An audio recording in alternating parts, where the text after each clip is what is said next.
Good morning to everyone. This is the sum we will do now. Convert into vertical form. Convert the following. Convert the following into vertical form. Now here what is given? Here horizontal profit and loss and trading account is given. Trading account and profit and loss account in the horizontal form. यहाँ पे क्या है? To goods, to cost of goods sold दिया हुआ है. Gross profit दिया हुआ है. बाय सेल्स, सेल्स दो टाइप का है, cash sales and credit sales.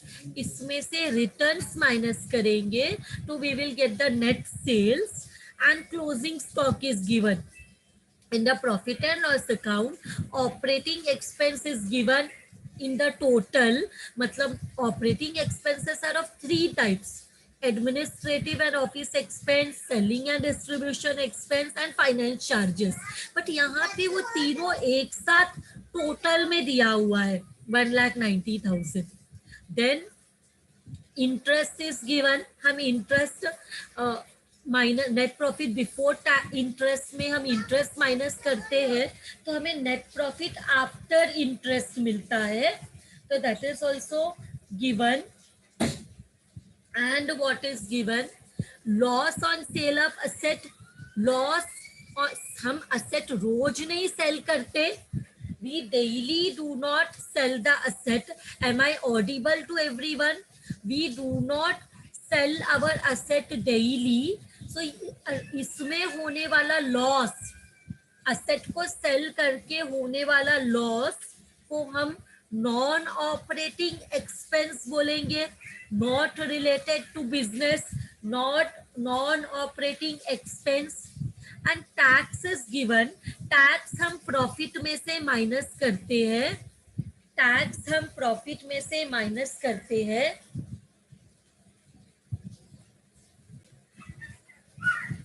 C here, tax is given. Tax हम प्रॉफिट में से माइनस करते हैं. And dividend, dividend is appropriation. Dividend is appropriation.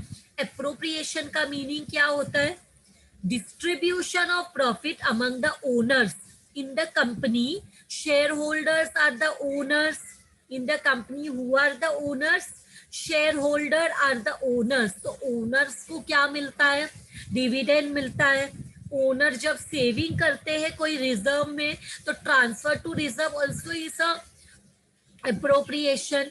फिर हमें नेट प्रॉफिट दिया है एंड क्रेडिट साइड में ग्रॉस प्रॉफिट है and income from investment. Investment business activity नहीं है. बिजनेस हमारा है गुड सेल करना या जो भी है. इन्वेस्टमेंट करना इज नॉन ऑपरेटिंग. तो उससे मिलने वाला income is non operating income. उससे मिलने वाला income is non operating income. So now what we have to do, we have to prepare vertical income statement भी बोल सकते हैं. रेवेन्यू स्टेटमेंट को हम इनकम स्टेटमेंट भी बोलते हैं. तो vertical income statement. Year end is not given. Name of the company is not given. So हम क्या करेंगे? We will prepare the format. So particulars 3 column for rupees. So let us prepare the format. So here particulars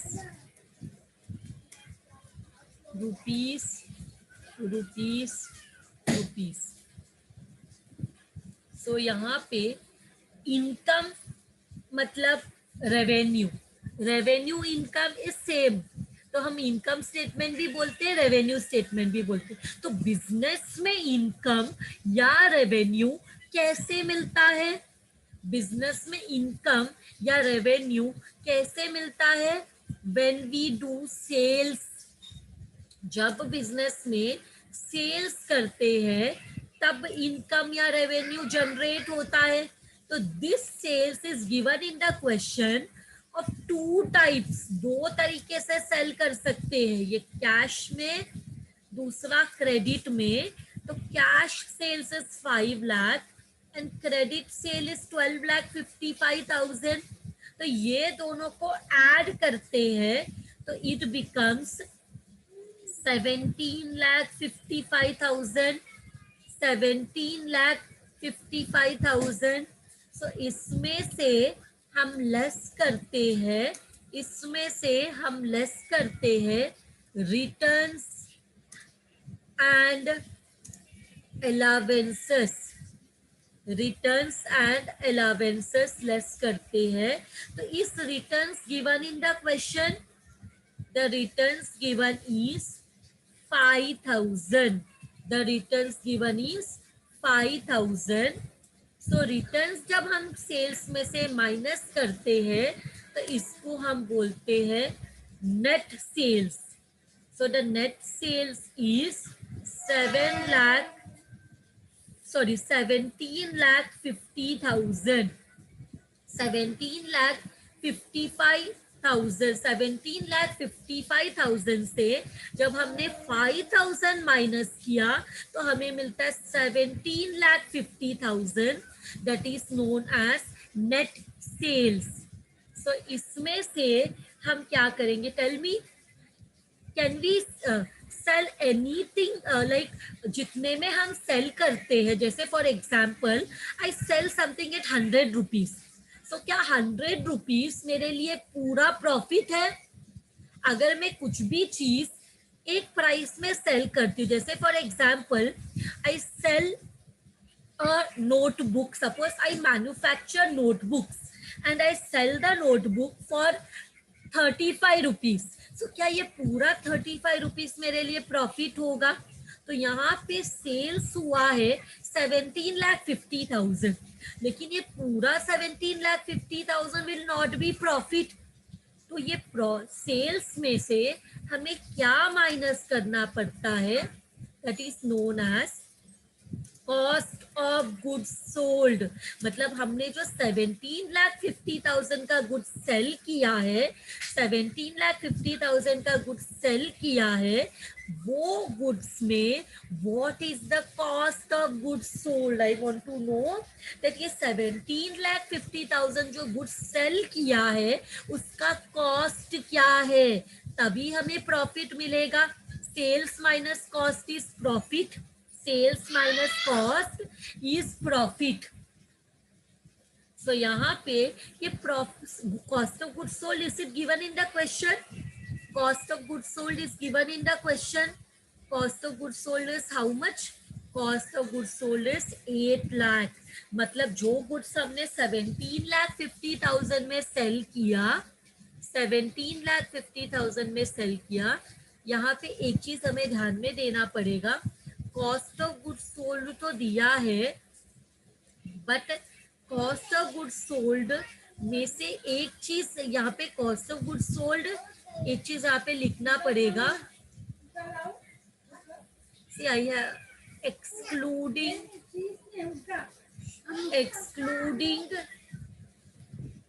closing stock. Normally closing stock question में देना नहीं चाहिए। When it is cost of goods sold, closing stock should not be given in the question, but क्योंकि यहाँ पे question में closing stock दिया है तो हमें यहाँ पे क्या करना पड़ेगा, ये cost of goods sold में से माइनस करना पड़ेगा, माइनस करना पड़ेगा closing stock. Closing stock, closing stock कितना दिया है? 1,50,000, 1,50,000। So how much you get? Minus करने में how much you get?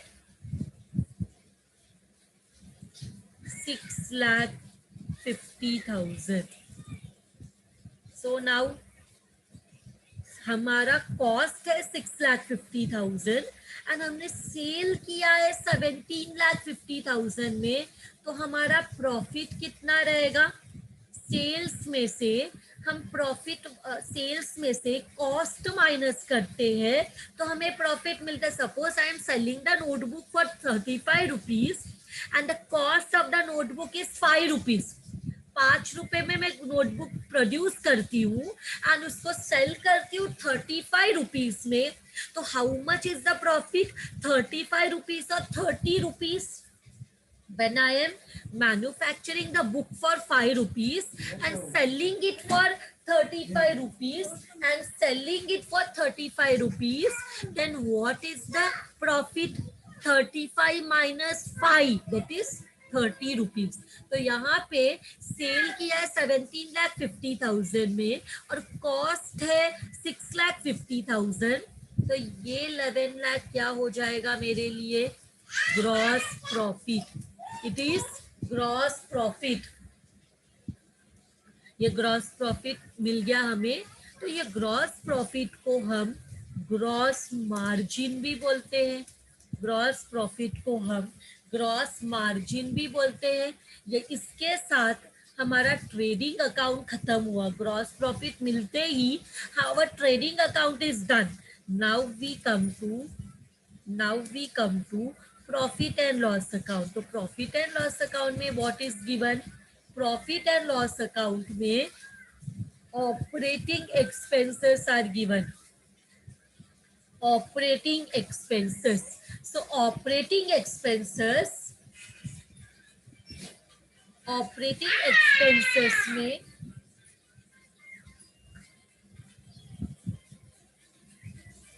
Operating expenses 3 types का है. ऑफिस ऑपरेटिंग एक्सपेंस को हम बोलते हैं एडमिन. 3 टाइप का है, administrative and office expenses.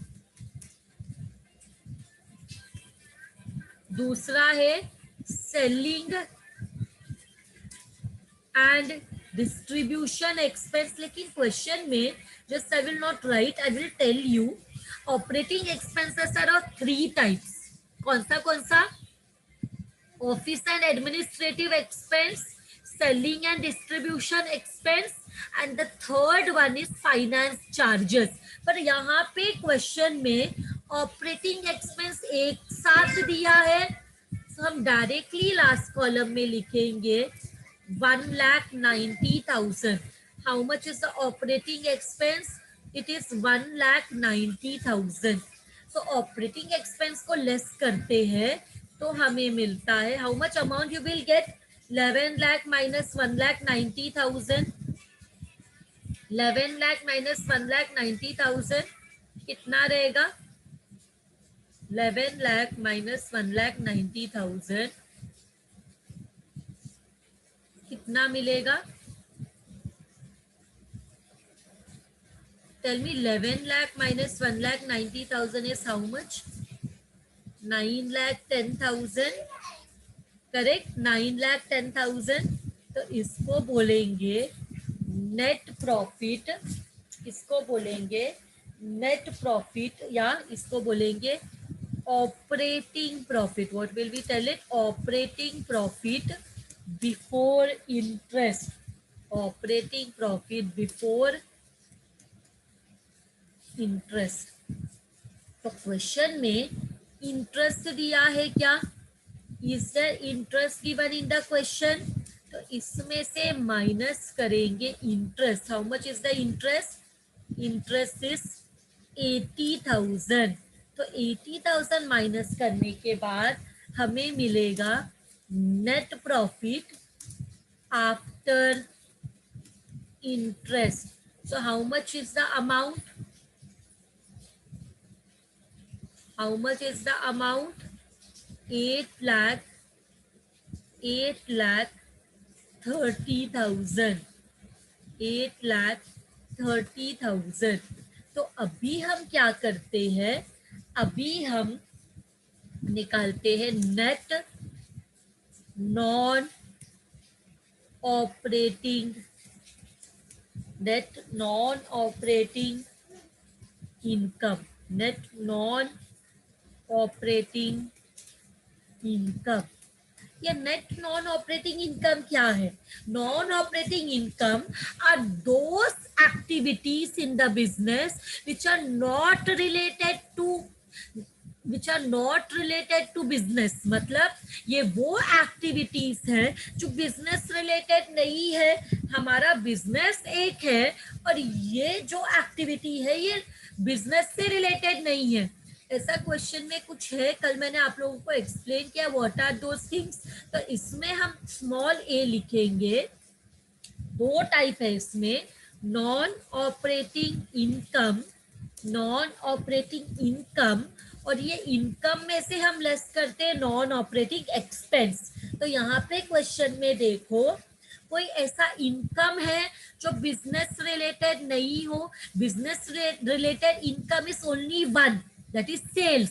Sales के अलावा कोई भी इनकम रहेगा वो नॉन ऑपरेटिंग नेचर का रहेगा।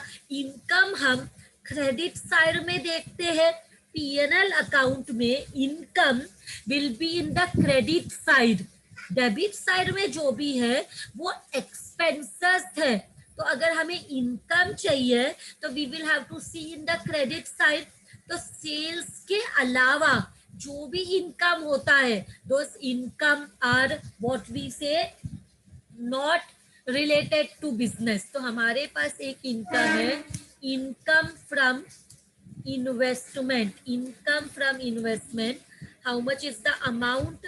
1,20,000। तो ये की इनकम है।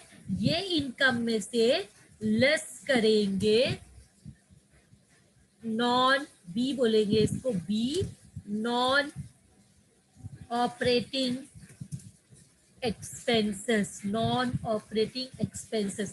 तो यहाँ पे कोई ऐसा एक्सपेंस है जो बिजनेस से रिलेटेड नहीं है? Is there any expense which is not related to business?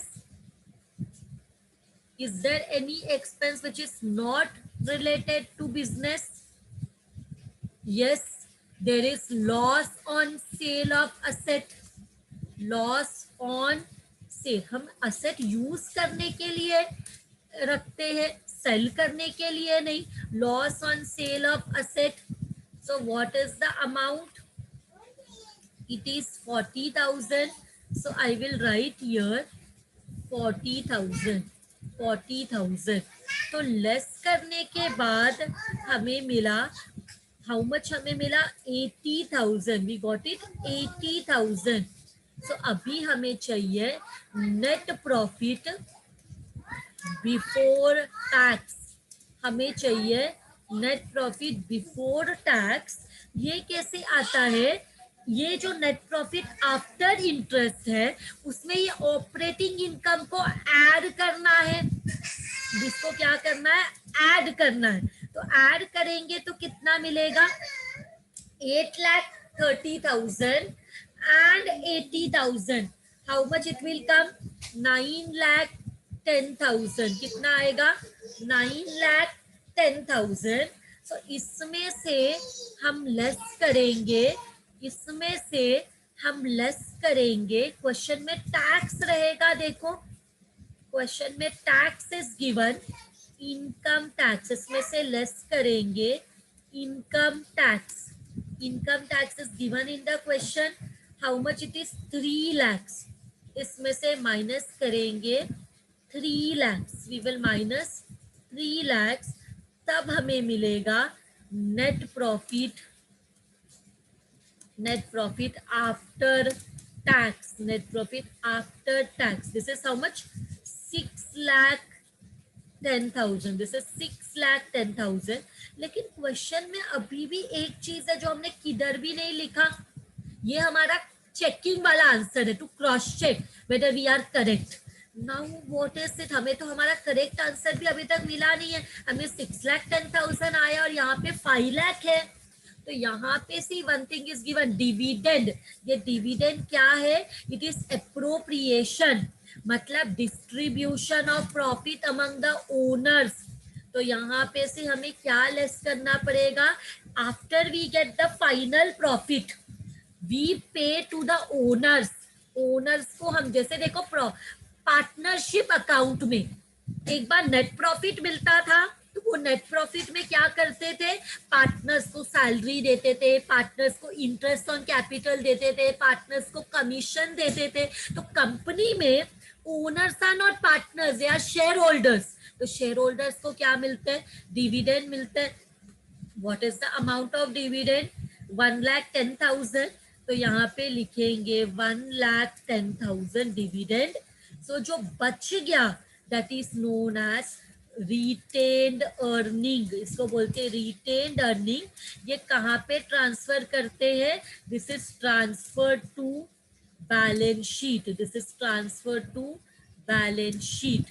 तो ये अमाउंट कितना आएगा, ये अमाउंट आएगा 5 lakhs, which is equal to our question net profit. देखो यहाँ पे जो फाइनल नेट प्रॉफिट दिया है दैट इज टैली, मतलब we are correct, our solution is correct, हमने प्रॉपरली किया है। That is why we have got the right answer, retained earnings. With this sum is done. Resume. So here let us, what is it, calculate total operating expenses from the following. Now operating expenses मतलब क्या, operating expense तीन type का है। चेत I will write here, administrative and office expense। दूसरा वाला है selling and distribution expense, and last वाला है फाइनेंस चार्जेस। ये सबको जब हम ऐड करेंगे तो हमें मिलेगा टोटल ऑपरेटिंग एक्सपेंस। तो क्वेश्चन में क्या दिया है, office insurance, it is related to office, printing stationery, it is related to office, audit fees ये भी ऑफिस से रिलेटेड है, सैलरीज ये भी ऑफिस से रिलेटेड है, सेल्समैन कमीशन, सेल्समैन मतलब सेल्स, तो ये सेलिंग एंड डिस्ट्रीब्यूशन है, सेल्समैन सैलरी ये भी सेलिंग एंड डिस्ट्रीब्यूशन है, ट्रेड फेयर, हम ट्रेड फेयर क्यों अरेंज करते हैं, फॉर सेल द गुड्स, तो trade fair is also selling. फिर cash discount and bank charges, bank guarantee charges, ये फाइनेंस से रिलेटेड है, तो ये फाइनेंस एक्सपेंसेस है। तो यहाँ पे हम लोग क्या निकालेंगे, सबसे पहले स्मॉल सोल्यूशन लिखती हूँ मैं, let me right it is a solution. तो सोल्यूशन में small A, office and administrative expense बोलेंगे तो भी चलेगा, ऑफिस एंड एडमिनिस्ट्रेटिव एक्सपेंसेस। इसमें क्या क्या आएगा, what all expenses are related to office, तो ऑफिस इंश्योरेंस, तो ये ऑफिस में आएगा, office insurance, how much is the amount, 1,20,000। फिर हमारे पास है printing and stationery, printing and stationery is how much, printing and stationery is 40,000। फिर हमारे पास है audit fees, audit fees is how much, 20,000। फिर हमारे पास है salaries, salaries is how much, 70,000। फिर हमारे पास बस इतना ही है ऑफिस से रिलेटेड, तो इसका टोटल निकालो, 1,20,000 प्लस 40 इस 1,60,000, 1,80,000, 2,50,000। तो इसको ऐड करेंगे तो इट इज 2,50,000, इट इज 2,50,000। तो इसके बाद बी, बी को हम बोलते हैं ऑपरेटिंग एक्सपेंसेस तीन टाइप का है, office and administrative expense, selling and distribution expenses. तो लेट अस सी सेलिंग से रिलेटेड कौन से एक्सपेंस है। तो हमारे पास है सेल्समैन सैलरीज, फिर हमारे सेल्समैन सैलरी का अमाउंट क्या है, what is the amount of salesman salary, 60,000। Then हमारे पास है, सॉरी सेल्समैन सैलरी नहीं, सेल्समैन सैलरी का अमाउंट है 50,000, दिस इज। फिर हमारे पास हमने एक मिस आउट कर लिया, that is salesman commission. Salesman commission. Salesman commission है 60,000. फिर हमारे पास है ट्रेड फेयर. ट्रेड फेयर का अमाउंट है 40,000. तो ये तीनों को ऐड करो, कितना मिल रहा है? 1,50,000. Then we have C, that is finance charges. Then we have C, that is finance charges. Finance charges में we have cash discount and bank guarantee charges. Now here, so here it is how much? 20,000, and this one is how much? 10,000. ये सबको add करेंगे तो it is 30,000. नव ये जब हम ये तीनों को ऐड करते हैं तो हमें मिलता है टोटल ऑपरेटिंग एक्सपेंस. ऐड करो 3 lakh 4 lakh, this is coming to 4,30,000. तो ये 4,30,000 is what? It is total operating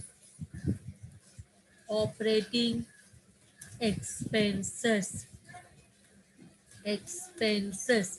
So this total operating expenses is 4,30,000.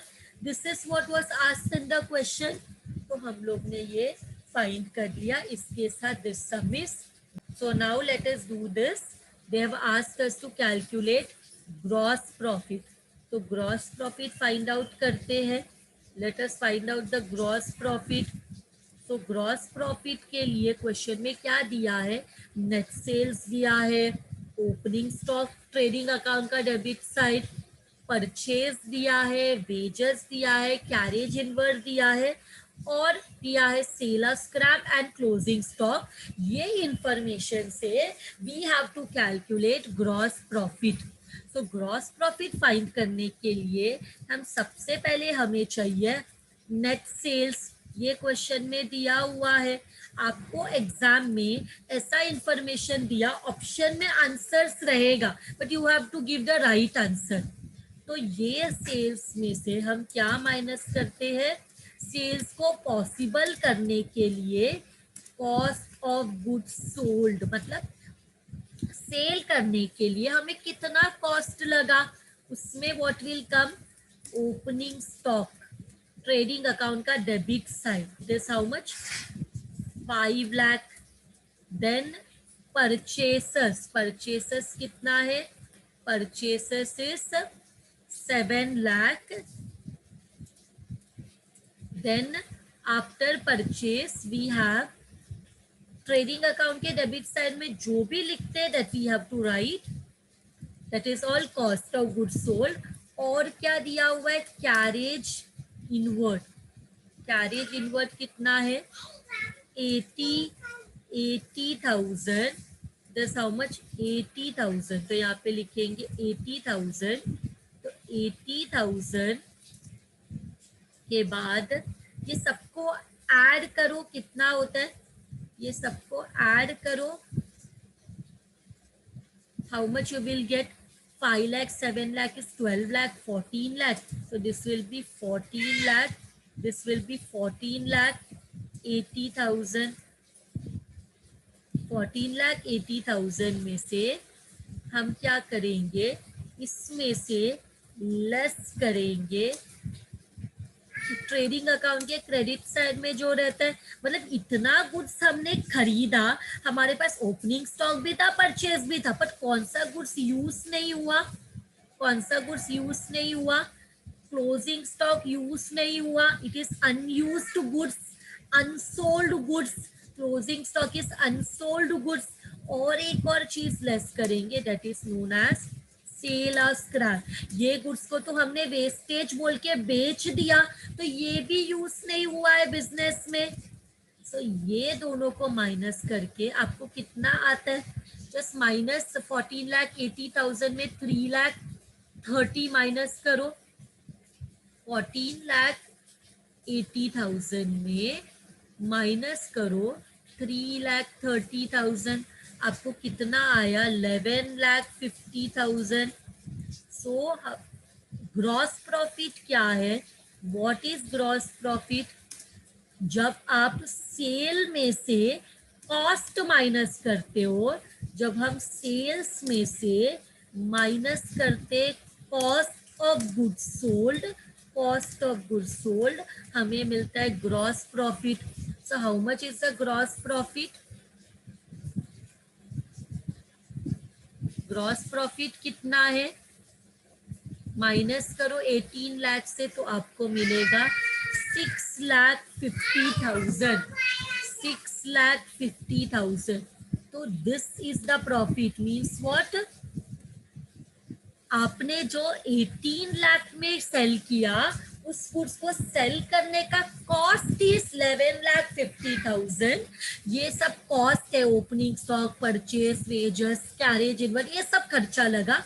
But closing stock तो यूज ही नहीं हुआ, सेल ही नहीं हुआ गुड्स, तो वो माइनस किया. ये वेस्टेज भी सेल नहीं हुआ क्योंकि वेस्टेज हो गया, हमने बेच दिया.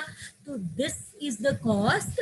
18 लाख में से कॉस्ट माइनस किया तो we got gross profit. So this is our gross profit. With this sum is done. Now last one, very small one. Calculate net non-operating income and appropriation. हमें क्या फाइंड करना है? Net non-operating income and appropriations. And appropriations.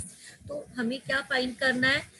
Net non-operating income, net non operating income find करना है और appropriation find करना है. Net non operating income में हम क्या करते हैं? हम नॉन ऑपरेटिंग इनकम फाइंड करते हैं. Non operating income. What is non operating income? Those incomes which are not related to business. तो यहाँ पे क्या दिया? Loss on sale of furniture. Is it the income? Loss on sale of furniture, is it an income?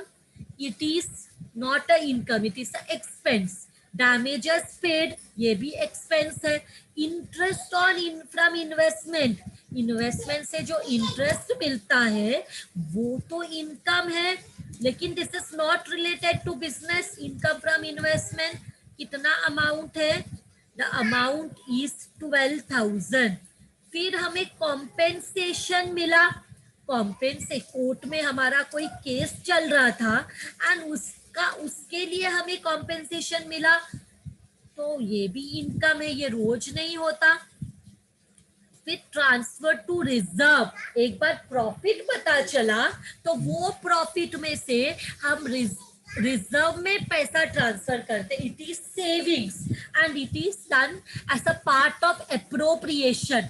And dividend pay करना, interim dividend हो, final dividend हो, it is known as appropriation. So ये दोनों तो appropriation है. Printing and stationery ये तो operating expense है, ऑफिस से रिलेटेड, ऑफिस एंड एडमिनिस्ट्रेटिव, तो ये तो इग्नोर करना, ये तो किधर भी नहीं आएगा. तो ये दोनों को ऐड करने पे हमें मिलता है 20,000. इसमें से हम लेस करेंगे, इसमें से हम लेस करेंगे be non operating expenses. Non operating expenses. तो हमारे पास एक्सपेंस कौन सा है? एक्सपेंस कौन सा दिया है क्वेश्चन में? देखो, what expense is given. Is there 1 minute. What expense is given? Loss on sale of furniture. हम फर्नीचर खरीदते यूज करने के लिए. अगर हमारा बिजनेस होगा फर्नीचर का, then furniture is good for us. नहीं तो फर्नीचर इज व्हाट? नहीं तो furniture is asset for us. और डैमेजेस पे करना ये रोज नहीं होता, ये भी बिजनेस रिलेटेड नहीं है. तो ये दोनों को ऐड किया तो हमें मिला 12,000. So now net non-operating income कैसे मिलता है? जब हम स्मॉल a में से माइनस करेंगे small b, that is non operating income में से नॉन ऑपरेटिंग एक्सपेंस माइनस करेंगे, तब हमें मिलेगा what, net non operating income. ये एक सब में हमने देखा ये नेगेटिव अमाउंट भी हो सकता है अगर एक्सपेंसेस ज्यादा रहेगा नॉन ऑपरेटिंग इनकम से। अगर नॉन ऑपरेटिंग इनकम कम है और नॉन ऑपरेटिंग एक्सपेंस ज्यादा है तो एक नेगेटिव आंसर भी आ सकता है। तो यहाँ पे आंसर इज 8,000। तो यहाँ पे पूछा था नेट ऑपरेटिंग इनकम, हमने बताया नेट ऑपरेटिंग इनकम। अभी सेकेंड वन हमें फाइंड आउट करना है appropriation, appropriations mean distribution of profit. तो appropriation में हमारे पास क्या है, transfer to reserve, transfer to reserve, कौन सा रिजर्व, ट्रांसफर टू, क्वेश्चन में it is given transfer to general reserve. Transfer to general reserve is how much, transfer to general reserve is 30,000 and we have interim dividend paid. What is interim dividend? Interim dividend is that dividend which is paid between two annual general meeting. 6 महीने में तभी के तभी propose होगा और तभी के तभी पे होगा, उसको बोलेंगे हम इंट्रीम डिविडेंड। तो इसका अमाउंट है 1,30,000। So total appropriation is equal to 1,30,000. With this sum is also done. So I will highlight what was asked. Net operating, net non-operating income and total appropriation. Both is done. सिर्फ appropriation लिखेंगे तो भी चलेगा. Appropriation is how much? 1,30,000. With this sum is also done. Thank you very much.